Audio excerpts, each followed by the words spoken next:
Je veux faire le levage des chèvres. Sabi, tu me conseilles quoi? Tu me conseilles les chèvres locales ou bien les chèvres importées, sahéliennes et autres? C'était la question que m'a posé un ami, un frère, qui a acheté un terrain, 1 hectare de terrain et il veut commencer un petit élevage pour pouvoir mettre en valeur son terrain. Et je me suis dit, c'est une occasion pour pouvoir répondre. Je l'ai répondu évidemment, mais c'est une occasion pour pouvoir répondre à vous également qui me suivez parce qu'il y aura peut-être quelqu'un qui est dans la même condition, il est en train de réfléchir sur quoi faire. Ma réponse peut aider quelqu'un. Donc, sans plus tarder, passons au vif du sujet après le générique.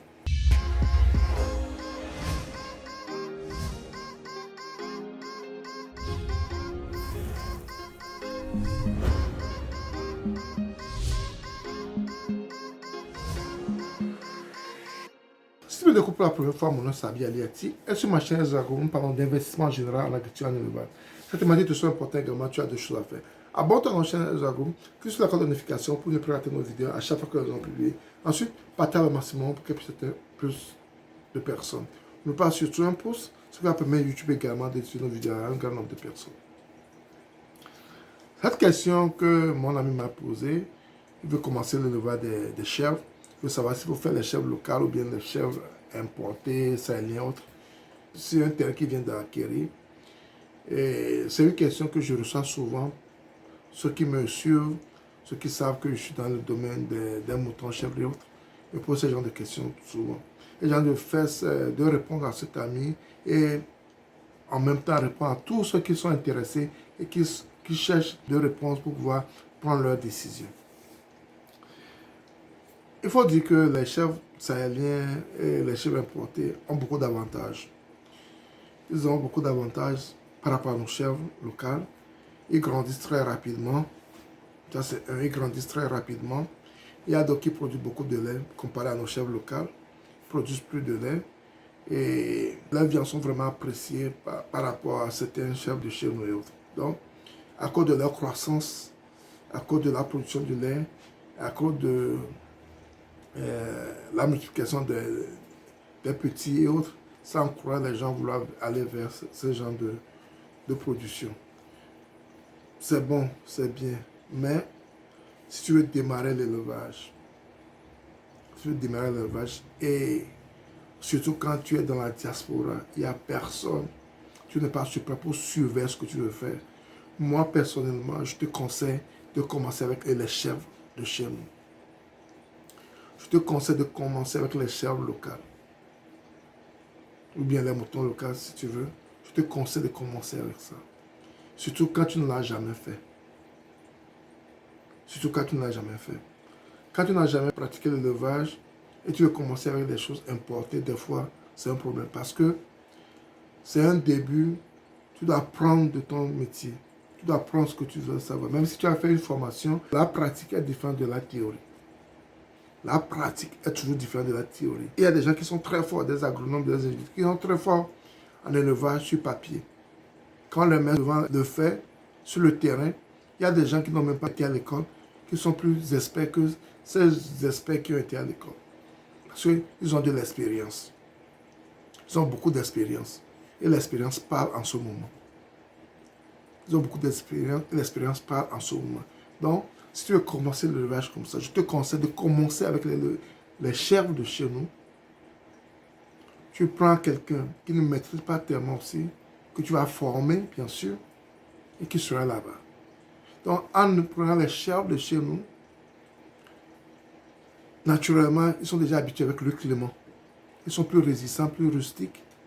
Et il y a certaines maladies qu'ils ne vont pas développer parce qu'ils sont dans leur milieu naturel.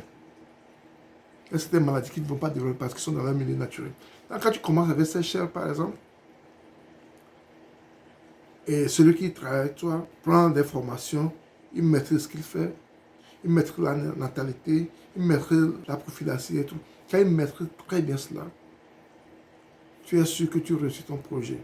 Et en plus, il y a l'avantage, c'est que ces chèvres ne coûtent pas cher à l'achat. Ne coûtent pas cher à l'achat.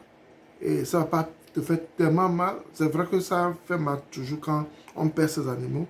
Mais je préfère perdre une chèvre que j'ai achetée à 15 000, 20 000, plutôt que de perdre une chèvre que j'ai achetée à 70 000 à 100 000.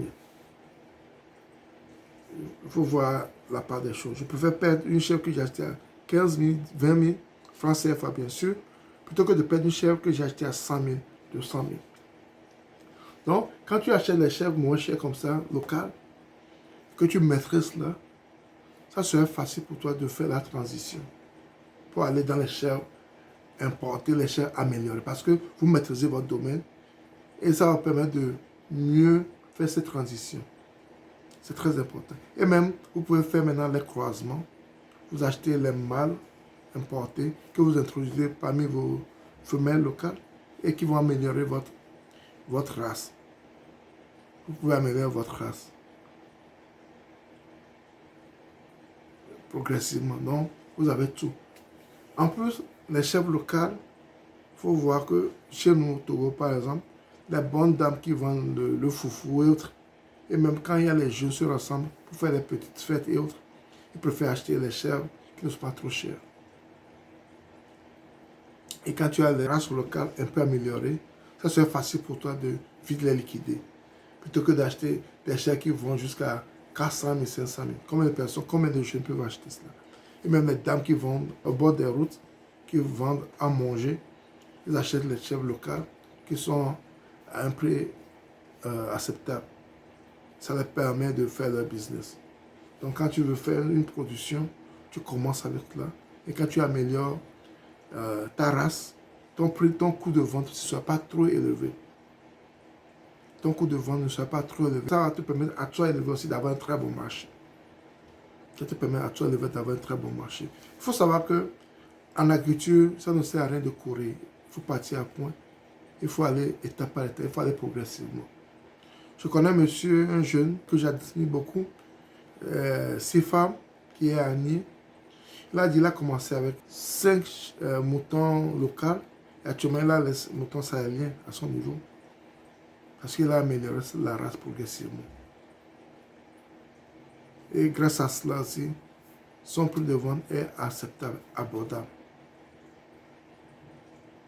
Donc, quand tu veux commencer l'élevage et tu ne l'as jamais fait, il faut savoir comment le faire. Il faut aller progressivement. Donc, ça, c'est pour répondre à mon ami et c'est pour vous répondre également. Je préfère que tu commences avec les chèvres locales de chez nous. Tu maîtrises l'élevage, tu maîtrises ce que tu fais. Et là, tu peux progressivement améliorer la race. Donc, c'est le conseil que j'avais eu à donner à mon ami. Et je te donne également ce conseil quand tu veux faire ce genre de choses. Si tu as aimé la vidéo, ne la garde pas pour toi, partage-la autour de toi. Et si tu n'es pas encore abonné à notre chaîne Ezorabou, abonne-toi à notre chaîne Ezorabou, que tu sois encore notification pour ne pas rater nos vidéos à chaque fois que nous en publions. Ensuite, partage-la au maximum pour que peut-être plus de personnes puissent s'habiller. À la prochaine. Bye bye.